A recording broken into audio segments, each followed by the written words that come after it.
यो people, good morning, good evening, good afternoon. जो जब video देख रहा हूं सबके लिए कैसे हैं आप सब लोग? बेटर आगे एक बार फिर से स्वागत है आप सबका हमारी नई वीडियो के अंदर। गाइस, आज के इस वीडियो के अंदर हम लोग जो है वो डिस्कस करने वाले हैं हमारे एनटीए नेट का पेपर, जो दिसंबर वाला पेपर था, जो कोविड की वजह से जो है वो नहीं हो पाया था, तो उसका नोटिफिकेशन जो है वो आज आया है। आज 2 फेब को जो है नोटिफिकेशन जारी किया गया है एनटीए के द्वारा, तो जिसके अंदर ये बोला गया है कि हम लोग जो है वो जो दिसंबर वाला पेपर था तो उसी साइकिल को दोबारा से चलाते हुए सुचारू रूप से वही जो सिस्टम होता है अपना जून दिसंबर का, तो उसी सिस्टम को दोबारा से मेंटेन करते हुए दिसंबर वाले पेपर को अब लिया जाएगा कब? मई के अंदर। तो मई के लिए जो है एक बुलेटिन जारी किया गया है एनटीए के द्वारा, तो आपका जो दिसंबर वाला पेपर था वो होगा मई के अंदर, बट ऐसा नहीं लग रहा है कि फिर जून वाला पेपर होगा। अब फिलहाल जो है वो ये है कि जून वाला पेपर शायद नहीं होगा, उसके जगह पे पेपर होगा मई के अंदर। दिसंबर वाला जो हम सोच रहे थे कि खत्म हो गया, अब तो पेपर जून के अंदर डायरेक्टली होगा, तो ऐसा नहीं है। दिसंबर वाला जो पेपर है वो होगा कब? आपका मई के अंदर। ओके, तो अभी फिलहाल की जो है वो बात ये है कि 2 मई से जो है वो आपका एनटीए नेट के पेपर जो है वो क्या होंगे? स्टार्ट होंगे। तो उसके लिए बुलेटिन जारी किया गया, मैं एक बार के लिए आपको दिखा देता हूं। इसके अंदर बेसिकली ये बुलेटिन जो है वो है आपका कब के लिए?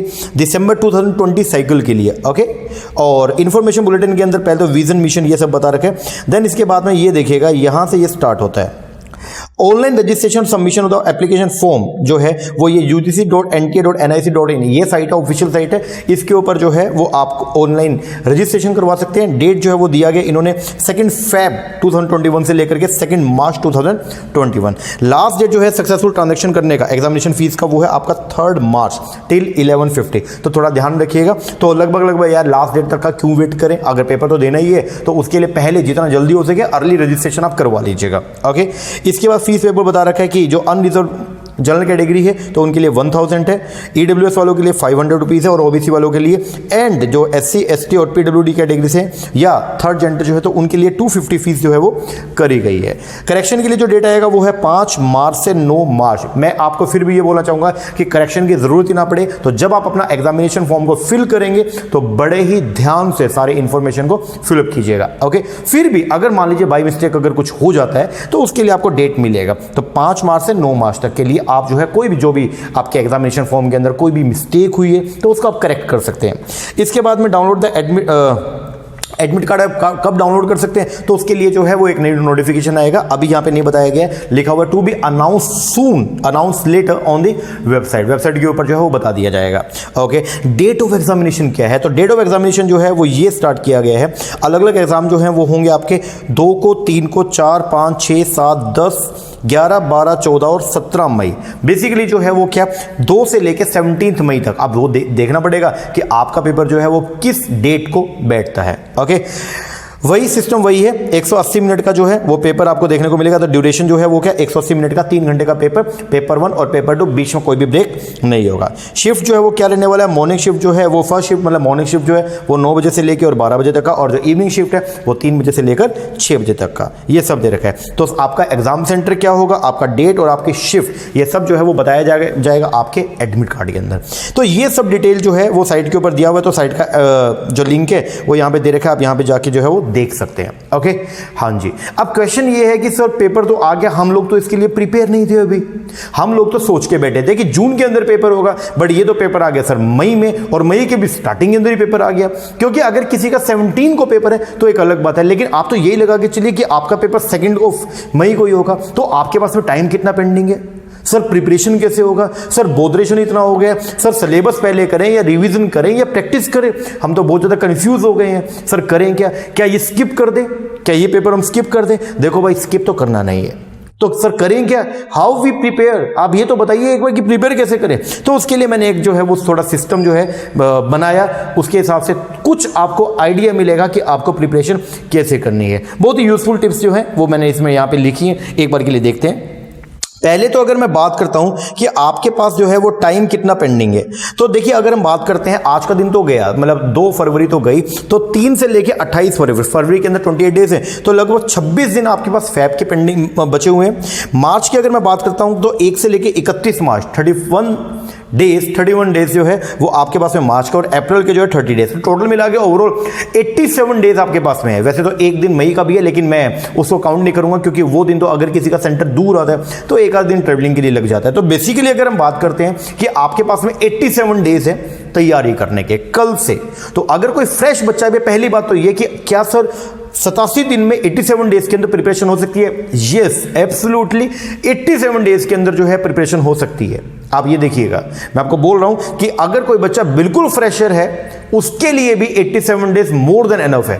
3 महीने आपके पास में अगर आप बढ़िया तरीके से काम करेंगे तो 3 महीने सेल्फ सफिशिएंट है यार, बहुत है। 3 महीने बहुत है अगर तैयारी अच्छे से करते हैं, कंसिस्टेंट वे में तैयारी करते हैं। इसका मतलब ये नहीं कि एक दिन तो 12 घंटे पढ़ लिए, अगले दिन 12 मिनट भी नहीं पढ़े, वो नहीं, ऐसा नहीं चलेगा। अगर कंसिस्टेंसी से 6 घंटे भी डेली का पढ़ोगे तो भी बात बन जानी है। लेकिन अपने को अगर जेआरएफ चाहिए तो उसके लिए वी हैव टू मतलब prepare for JRF. If you prepare for the JRF then आपको तैयारी भी उसी वे में करना पड़ेगा, थोड़ा सा टाइम आपको बढ़ाना पड़ेगा। वो ऐसा बोलते हैं ना कि बी मोर टू गेट मोर।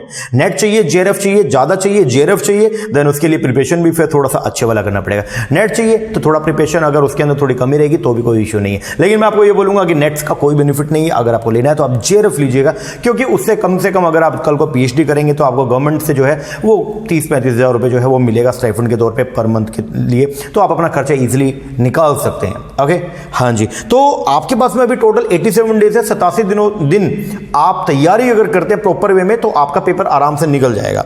अब यहां पे जो है वो क्या है सर, प्रिपेयर करें कैसे, how to prepare for exam. सबसे मेन चीज जो है, देखो सिलेबस तो आपको करना है, देन उसके बाद में सबसे इंपॉर्टेंट चीज जो यहां पे रोल प्ले करती है दैट इज द रिवीजन। आपको फोकस करना है किसके ऊपर? रिवीजन पे। रिवीजन पहली बात तो सर कैसे करें, पहले क्या पूरा सिलेबस करें देन रिवीजन करें। देखिए सिलेबस आखिरी दम तक नहीं होता है, क्योंकि यूजीसी का जो आपका पेपर आएगा, जो एनटीए नेट जो कंडक्ट करवा रही है, तो इसका जो क्राइटेरिया है वो ऐसा नहीं है कि लिमिटेड है, नहीं ऐसा नहीं है कि आप जो उन्होंने दिए सिर्फ वहीं से, बहुत बार ऐसी चीजें भी आएंगी जो आउटसाइड द सिलेबस होंगे। ओके, तो लीक से हटके कुछ क्वेश्चन और आएंगे, तो इसीलिए एक चेक लगाना, एक लिमिट लगाना कि सिलेबस इतना ही है, तो वो तो नहीं होगा। तो ये बोलना कि मैं सिलेबस पूरा करने के बाद देन रिवीजन करूंगा या रिवीजन करूंगी, आई थिंक ये मूर्खता रहेगी। आपको रिवीजन जो है पहली बात तो कैसे करनी है, रिवीजन करना daily revision. Sir daily revision मतलब जैसे ही आपने एक यूनिट कोई भी कंप्लीट किया, लाइक मान लीजिए पेपर नंबर 1 के अंदर आपने टीचिंग एप्टीट्यूड कंप्लीट किया, या पेपर नंबर 2 में जो भी आपका सब्जेक्ट है उसका आपने कोई यूनिट कंप्लीट किया, देन उसको आप प्रॉपर्ली रिवाइज करें। और डेली जो आप पढ़ते हैं उसको भी 15 मिनट लगा के जो है वो क्या करना पड़ेगा, रिवीजन करना पड़ेगा। सक्सेस का मंत्र किसी भी पेपर को पास करने का वो यही है कि आपका रिवीजन जो है वो प्रॉपर होना चाहिए। जो भी आपने पिछला पढ़ा हुआ है वो सब आपको टू द पॉइंट होना चाहिए, आपके टिप्स के ऊपर होना चाहिए, और आपके माइंड में उसका पूरा का पूरा पिक्चर जो है वो फ्रेम रहना चाहिए, ताकि जब आप पेपर के अंदर बैठे तो आपको सोचना ना पड़े। हर एक चीज आपके माइंड में जब रिवॉल्व करेगी ना, तो जैसे आप क्वेश्चन पढ़ेंगे आपका माइंड अपने आप आपको उसी पेज नंबर पर ले जाएगा जहां से आपने इसको पढ़ा है। ओके, तो आपको करने का क्या है, आपको डेली रिवीजन करना है। तो पहली बात तो रिवीजन के ऊपर फोकस करना है। इसमें क्या क्या बातें ध्यान रखनी है, नंबर 1 डेली रिवीजन। दूसरा, रिवीजन करने के लिए आप स्टिकी नोट्स का यूज करें। छोटे छोटे स्टिकी नोट्स आते हैं, पूरा का पूरा आपने पेज पढ़ा, पेज पढ़ने के बाद आप ऊपर एक स्टिकी नोट उसका चिपका दें, पूरे पेज की समरी। अब उससे होगा क्या कि दोबारा से आप जब उस पेज को रिवाइज करेंगे या उस चैप्टर को रिवाइज करेंगे तो कंप्लीट चैप्टर को दोबारा पढ़ने का रिक्वायरमेंट नहीं है, क्योंकि एक पूरे पेज की समरी, मान लीजिए आपका जो चैप्टर है 10 पेजेस का चैप्टर है, तो एक पेज को पढ़ के उसकी समरी एक स्टिकी नोट में ऊपर पेज के ऊपर स्टेपल कर दो। उससे बेनिफिट ये होगा कि अगली बार पूरे के पूरे पेज को, मान लीजिए उस पेज में 30 लाइन है, 40 लाइन है, वो पढ़ने की रिक्वायरमेंट नहीं है, बस वो स्टिकी नोट में जो आपने लिखा वो आप पढ़िए और आपका तैयारी हो जाएगा। तो सबसे पहले डेली रिविजन चलेगा, देन उसके बाद में स्टिकी नोट्स को जो है वो क्या करने का, आपको यूज करने का। स्टिकी नोट्स को समरी लिखो, ऊपर स्टेपल कीजिए। उसके बाद जो इंपॉर्टेंट पॉइंट्स हैं उनको अलग से एक पेज के ऊपर लिख लीजिए, एक कॉपी मेंटेन करें, उसके ऊपर जो है अलग से नोट्स को बना लीजिए। इससे बेनिफिट ये होगा कि वो पॉइंट्स आप बारी बारी 5 मिनट 10 मिनट डेली लगा के जो है वो रिवाइज करते रहें, तो उससे क्या रहेगा, वो सब चीजें आपके माइंड में रहेंगी। Okay, no need to go through each and every word again and again. बारी बारी जो है एक ही वर्ड को दोबारा दोबारा, एक ही लाइन को दोबारा दोबारा पढ़ने की कोई रिक्वायरमेंट नहीं है, क्योंकि जब आप एक टॉपिक को पढ़ते हैं देन उसका समरी आप मेंटेन करें। अगली बार पूरा टॉपिक जो है वो थोरोली पढ़ने की जरूरत नहीं है, बस वो समरी पढ़ें और सारा टॉपिक आपके माइंड में रिवॉल्व करेगा। ओके, प्रिपेयर करें निमोनिक्स, चीजों को याद करने के लिए, पॉइंट्स को याद करने के लिए शॉर्ट शॉर्ट निमोनिक्स जो है वो आप अपने हिसाब से बनाएं, जिससे आप चीजों को जो है वो लंबे समय तक रिटेन कर पाए। लेकिन फिर वही है, रिवीजन अगर टाइमली बेसिस पे होगा तो चीजें अपने आप ही जो है वो याद रहेंगी। ओके, हाँ जी। दूसरा, फोकस करें एमसीक्यूज के ऊपर। आपने सिलेबस तो कर लिया, देन उसका एप्लीकेशन क्या, क्वेश्चन किस तरीके से आते हैं, उसके ऊपर थोड़ा सा आपको फोकस करना पड़ेगा। तो focus on the MCQs and the previous year paper, जो प्रीवियस ईयर के पेपर्स हैं उनके ऊपर आपको प्रॉपर फोकस करना पड़ेगा। तो ये बात को ध्यान रखें कि आपको एमसीक्यूज पे फोकस करना है। And second is the previous year के जो क्वेश्चन पेपर है उनमें जो क्वेश्चन पूछे गए हैं तो उनके ऊपर थोड़ा सा जो है वो डिटेल में तैयारी करनी है। हम लोग भी जो अभी स्टार्ट करने वाले हैं तो आप यहां पे भी जो है वो तैयारी बढ़िया तरीके से कर सकते हैं। तो इसकी जो है वो प्रीवियस ईयर्स के अंदर कौन कौन से क्वेश्चन जो है वो पूछे गए हैं, प्लस में क्या क्या पॉसिबल क्वेश्चंस है जो आ सकते हैं, तो उसकी अभी हम जो एमसीक्यू सीरीज स्टार्ट करेंगे। But still you have to focus on the MCQs. Okay, तो पहले अपना सिलेबस निपटाएं, साथ साथ में जो है वो एमसीक्यूज भी निपटाते रहें ताकि आपको पता चले ये जो कॉन्सेप्ट है उसका एप्लीकेबिलिटी क्या बन सकता है। इसके बाद में प्रिपेयर करें अपना एक टाइम टेबल। ये सबसे इंपॉर्टेंट मंत्र है सक्सेस का, जिसके लिए जो है वो क्या कि आपको पहले प्रिपेयर करना पड़ेगा अपना टाइम टेबल, एक प्रॉपर टाइम टेबल बनाए। बट एक बात ध्यान रखिएगा, जब आप टाइम टेबल बनाए तो एक बात को सबसे इंपॉर्टेंट बात यह है कि आपका टाइम टेबल ऑप्टिमम होना चाहिए। बोले तो ना ही ज्यादा ना ही कम। Sir what is the meaning of optimum? बोले तो ना ही ज्यादा ना ही कम। ना ही ज्यादा ना ही कम का मतलब यह है कि जो आप टाइम टेबल बनाए, अगर आप स्टडी में 6 आवर्स डिवोट कर सकते हैं तो आप टाइम टेबल बनाए 5 घंटे का। तो हमारी औकात अगर 6 घंटे पढ़ने के तो टाइम टेबल बनाए 5 घंटे का। जिससे होगा क्या, अगर 5 घंटे में वो चीज अगर आप पढ़ लोगे तो 1 घंटा अगर फालतू आपके पास में बचेगा तो उसको उसमें और पढ़ के थोड़ा सा आपको मोटिवेशन मिलेगा कि देखिए यार मैंने 6 आवर्स का टाइम टेबल मतलब 6 घंटे में पढ़ सकता हूं और मैंने मेरा काम 5 घंटे में खत्म कर लिया। बहुत अच्छी एक मोटिवेशन मिलती है। ज्यादा का अगर टाइम टेबल बनाते हैं तो उससे एक नुकसान है। नुकसान ये होता है कि जब वो नहीं पूरा हो पाता तो हम बारी बारी टाइम टेबल को क्या करते हैं, चेंज करते हैं, जो कि अच्छी चीज नहीं है। तो टाइम टेबल जो है वो कैसा होगा, आपका ऑप्टिमम होना चाहिए, ना ही बहुत ज्यादा और ना ही बहुत कम। कम भी नहीं, ऐसा नहीं कि बस पूरे दिन के अंदर 1 घंटे का टाइम टेबल बना के बैठ गया स्टडी का, नहीं, तो कुछ नहीं होने वाला है। तो ऑप्टिमम होगा वो आप अपनी कैपेसिटी के अकॉर्डिंग देखिएगा। कोई कोई पर्सन जो है वो 6 घंटे भी पढ़ लेगा, कोई कोई स्टूडेंट जो है 12 घंटे भी पढ़ सकता है, कोई कोई को जो है वो 2 घंटे में नींद आनी शुरू होती है। It's depend only and only on you. Okay, बस मेरी एक बात ध्यान रखिएगा, चाहिए क्या है उस चीज को माइंड में रखिएगा। नेट चाहिए, फेलियर चाहिए या जेआरएफ चाहिए, वो चीज माइंड में रखिएगा, उसके हिसाब से टाइम टेबल फ्रेमिंग कीजिएगा। सेकंड इज द, जो भी आप टाइम टेबल बनाए तो उसको फॉलो करें रेगुलरली। रूटीन में आप अपने टाइम टेबल को जो है वो क्या करें, फॉलो करें। ऐसा नहीं कि टाइम टेबल बना लिया बट वो फॉलो ही नहीं हो रहा है, एक दिन फॉलो किया अगले 3 दिन के लिए छुट्टी कर दिया, ऐसा नहीं। आपको रूटीन के अंदर उसको क्या करना है, फॉलो करना है। सक्सेस का एक ही मंत्र होता है, वो है कंसिस्टेंसी। रूटीन में रेगुलर वे के अंदर जो है वो आपको एक ही चीज है वो बारी बारी करते रहनी चाहिए, तो वो चीज आपको बहुत ज्यादा लॉन्ग रन में आपको बहुत पे ऑफ करेगा। Third is the measure the daily performance. जो भी आपकी परफॉर्मेंस है उसको डेली बेसिस पे जो है वो आप क्या करें, मेजर करें। मतलब ये है आपने पूरे दिन में क्या किया, रात को उसको एनालाइज जरूर करें। जब आप सोएंगे, आप बेड के ऊपर हैं, तो आप उस टाइम ये जरूर देखें कि पूरे दिन से लेके और पूरी रात, मतलब आज रात हो गई है तो मैंने पूरे दिन के अंदर क्या कुछ किया है, उस चीज को आपको जो है वो क्या करना पड़ेगा, मेजर करना पड़ेगा।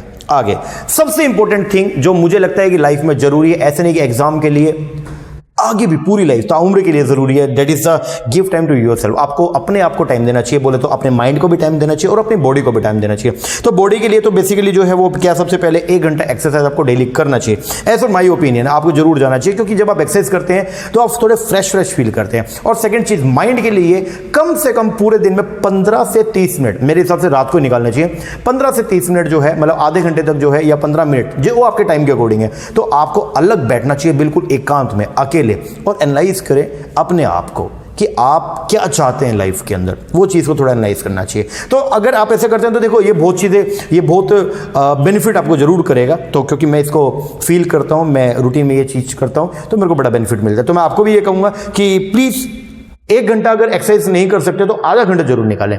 जिम नहीं जा सकते तो घर पे करें, लेकिन थोड़ा सा जो है वो वर्कआउट अगर आप करेंगे तो थोड़ा आप रिलैक्स फील करेंगे और थोड़ा मोटिवेटेड भी रहेंगे। ओके, उसके बाद सबसे इंपॉर्टेंट बात, अभी टाइम कम है, हमको ऐसा लग रहा है कि सर 3 ही महीने हमारे पास में पेंडिंग है, वो भी पूरे नहीं है, ओनली 87 डेज हैं, तो सर हम करें क्या। देखिए वो ऊपर जो बैठा है ना, ऑलमाइटी जो है, वो सब देख रहा है, उसकी नज़र हमेशा अपने बंदों पे रहती है, ठीक है ना। तो आप बस एक बात ध्यान रखिएगा, जो भी ऊपर बैठा है, हमारा जो भगवान है, जो अल्लाह बैठा है ऊपर, जो वाहिगुरु बैठा है, जो गॉड बैठे हैं, तो वो सब कुछ जो है वो देख रहे हैं, ठीक है ना। तो वो अपने बच्चों के साथ कभी भी जो है वो इनजस्टिस नहीं करेंगे। आप अगर अपने मन से अगर तैयारी करेंगे, पूरी मेहनत से काम करेंगे, तो रिजल्ट आपको जरूर मिलेगा। तो आप उसके ऊपर जो है वो विश्वास रखें और खुद पे विश्वास रखें। हमेशा अपने आप से ये बोले कि yes I have the power, I have the immense power, okay, and the beast inside me, मेरे अंदर वो जो आग जल रही है ना, तो वो भाई उसको रोकने वाला कोई भी नहीं है, ओके। उसके लिए जरूरी जो है वो क्या कि आपको अपने ऊपर जो थोड़ा फोकस करना पड़ेगा। एंड वन थिंग इज कि भगवान पे हमेशा फेथ रखे कि ऑलमाइटी जो बैठे वो सब सही करेगा, और मेरे अंदर इतनी पावर है कि मैं अपने आप ही चीज़ों को सही करता रहूँगा। वो अगर मेरे साथ है तो मैं सब कुछ उड़ा दूंगा, ओके। तो ये चीज़ आप अपने माइंड में रखें। दूसरा, जब कभी भी लाइफ में अगर कंफ्यूज हैं, आप पढ़ाई करने शुरू करेंगे, बहुत सारी सेकंड थॉट्स आपके माइंड के अंदर आएंगी, तो एक बात ध्यान रखिएगा, जब कभी भी कंफ्यूज हो तो थिंक अबाउट द, या आप डिप्रेस हो तो just remember and think about your parents. तो आप अपने पेरेंट्स के बारे में और दूसरा अपने ड्रीम्स के बारे में जो है सोचें, तो बहुत सारी जो कॉम्प्लेक्सिटी है वो अपने आप ही दूर हो जाएगी। जब कभी भी आप कंफ्यूज हो रहे हैं, डिप्रेस हो रहे हैं, तो बस आप ये सोचें कि यार आप ये जो काम कर रहे हैं इससे आपके पेरेंट्स को कितना बेनिफिट होने वाला है ना। आप उनके ड्रीम्स को पूरा करेंगे, आपको अपने भी ड्रीम्स पूरे करने हैं। तो कई बार क्या होता है, जब आप ये चीज सोचते हैं तो वो आपको लाइफ में बहुत आगे नेक्स्ट लेवल पे ले जाती है, क्योंकि दिस ड्राइव्स यू अहेड, वो लाइफ में आपको बहुत आगे लेके जाएगा। आगे, there is no need for the motivation. बारी बारी मोटिवेशन वीडियोस देखना, ये सब मतलब मोटिवेशन कोर्स पढ़ना, ठीक है आप पढ़ लीजिए, बट आई डोंट थिंक कि वो आप लोगों के लिए नेसेसरी है। वाई सर, हमको क्या मोटिवेट होने का अधिकार नहीं है सर? हम भी तो डिप्रेस होते हैं। देखिए आप डिप्रेस होते हैं, बट आपको मोटिवेशन की जरूरत नहीं है, because you are the motivation. आप खुद एक मोटिवेशन है। मालूम किस किस के लिए? आप मोटिवेशन अपने पेरेंट्स के लिए। आप मोटिवेशन है because you are the motivation for किसके लिए? अपने पेरेंट्स के लिए, अपने चिल्ड्रंस के लिए, अपने स्पाउस के लिए, अपने टीचर के लिए, and for the whole nation. आप खुद एक मोटिवेशन है। अगर आप खुद एक मोटिवेशन है तो आपको मोटिवेशन का रिक्वायरमेंट नहीं है यार। कौन आपको बोलेगा कि उठो बे काम करो? अरे मैं खुद करूंगा, मैं खुद करूंगा, मेरे अंदर पावर है, मैं खुद करूंगा। मुझे मालूम है कि मुझे लाइफ में क्या चाहिए, और जो मुझे चाहिए मैं उसको पाके रहूंगा। That is the power, that is the stamina. काम करो बे, बस काम दबादब काम करो। और बस अभी ये मई के अंदर पेपर है, उड़ा दो पेपर को बिल्कुल ही। अपना टारगेट सेट है कि अपने को जेआरएफ जो है वो चाहिए। नेट नूट नहीं मांगता अपने को, तो अपने को चाहिए तो क्या, जेआरएफ चाहिए। तो उसके लिए जब टारगेट अपना सेट है तो बस अब करना क्या है, अब मोटिवेशन की जरूरत नहीं है।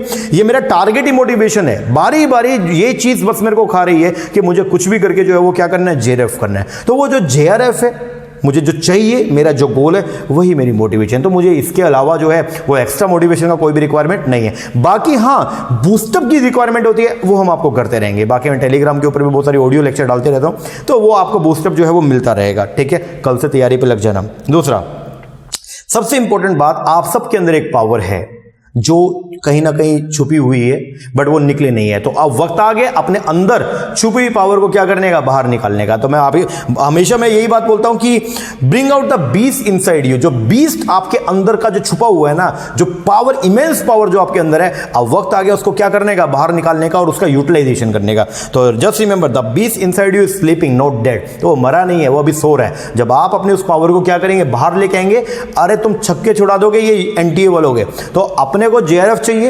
एनटीए का जो मोटिव है वो ये है कि कुछ भी करके बच्चे को फेल करूंगा, और बच्चे का मोटिव है कि तू मेरा एक भी नंबर काट के दिखा दे तो मैं मानूं तेरे को। इस तरीके से ये एटीट्यूड आपको जो है वो मेंटेन करना है कि अरे जेआरएफ छोड़ो दे, मैं तो टॉप करने वाला हूं। 150 क्वेश्चन आएंगे, मैं 150 के 150 क्वेश्चन जो है वो सही करूंगा। 300 में से 300 नंबर लेके आऊंगा। एनटीए तू फेल का सोच रहा है, अब तू मेरा 2 नंबर तो काट के दिखा दे, तो मेरा एक क्वेश्चन तो गलत करके दिखा दे। ये एटीट्यूड जब आप लेके चलेंगे लाइफ के अंदर, तो आप सक्सेस आपके पीछे पीछे भागेगा। ओके, तो एक बात ध्यान रखिएगा, आपके अंदर पावर है। आपने अगर सोचा पेपर क्लियर करने का, दैट मीन्स कि आपके अंदर कैपेबिलिटी था, तभी आपने सोचा। ठीक है ना, क्योंकि जो हम सोचते हैं वही चीज हमारे माइंड में बारी बारी आती है, जो हमको लगता है कि हम वो कर सकते हैं, और ये रियलिटी है। आप अगर सोच सकते हो तो आप कर भी सकते हो। ओके, तो जो आपका बीस्ट छुपा हुआ है, जो बीस्ट आपके, जो एक वो पावर आपके माइंड के अंदर छुपी हुई है, जो आपके बॉडी के अंदर जो पावर है, उसको बाहर लेके आए और उसका यूज करें। क्या करने के लिए? सक्सेस के लिए। ओके, तो ये सब कुछ बातें हैं जो मुझे आपके साथ में करनी थी। आई होप आपको बातें समझ में आई होगी। एक बढ़िया तरीके से जो है एक टाइम टेबल को फ्रेम कीजिएगा। ओके, और अभी 3 महीने हैं, मोर देन सफिशिएंट है। अगर ये सोचते रहोगे कि 3 महीने कम है, 3 महीने कम है, तो कब ये 3 महीने चले जाएंगे पता भी नहीं चलेगा। और अगर आप ये सोचोगे कि 3 महीने मोर देन सफिशिएंट है और मेरे पास इमेंस टाइम है, मैं कर लूंगा या मैं कर लूंगी, तो भाई ये 3 महीने मोर सेल्फ बहुत सफिशिएंट है।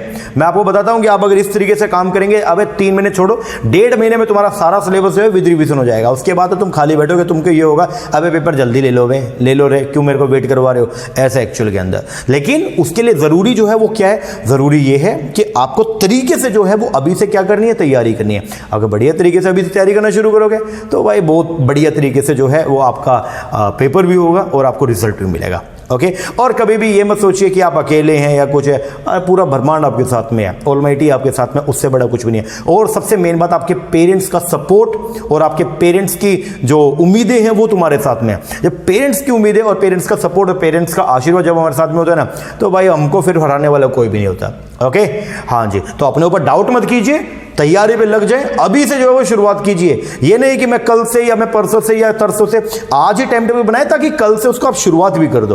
ओके, बोलो यस सर। तो तरीके से तैयारी करें। और अगर आप लोग जो है पेपर नंबर 2 अगर आपका कॉमर्स है या पेपर नंबर 1 जो है, तो उसके लिए मैं बताना चाहूंगा कि हम लोग जो है वो प्रिपरेशन करवाते हैं एनटीए नेट पेपर नंबर 1 और पेपर नंबर 2 कॉमर्स की। तो अगर आप चाहें तो उसके लिए आप हमारा ऑनलाइन बैच भी ले सकते हैं। डेमो के लेक्चर ऑलरेडी हमने YouTube पे बहुत सारे डाले हुए हैं, आप उनको देखिए कितने अच्छे तरीके से हम लोग तैयारी करवाते हैं, वहां से देख के आपको अंदाजा मिलेगा।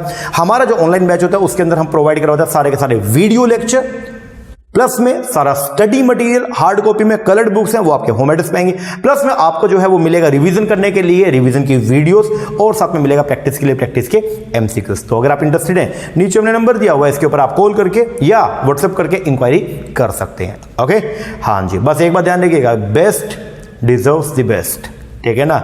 और उसको बस माइंड में थॉट लेके तैयारी पे लगो और बहुत कुछ अच्छा होने वाला है। ओके, हाँ जी, और मैं भी अब साथ साथ में आपके साथ हम तैयारी आपकी अच्छी करवाएंगे, ठीक है। बढ़िया तरीके से तैयारी करवाने के लिए अभी जो है वो एमसीक्यू सीरीज भी लेके आएंगे। ओके, एंड रिवीजन का वीडियो जैसे हमने लास्ट टाइम एग्जाम के टाइम पे हमने शुरू किया था, तो उसी तरीके से इस बार दोबारा से रिवीजन का जो है वो रिवीजन सीरीज भी हम लोग चलाने वाले हैं, paper number 1 as well as paper number 2 का। तो बस आप जो है वो बने रहिए हमारे साथ में और तैयारी बढ़िया तरीके से करते रहे। कोई भी हेल्प की जरूरत हो आप कमेंट सेक्शन में जो है वो लिख सकते हैं। ओके, तो जितना हो सकेगा हम आपकी हेल्प जरूर करेंगे।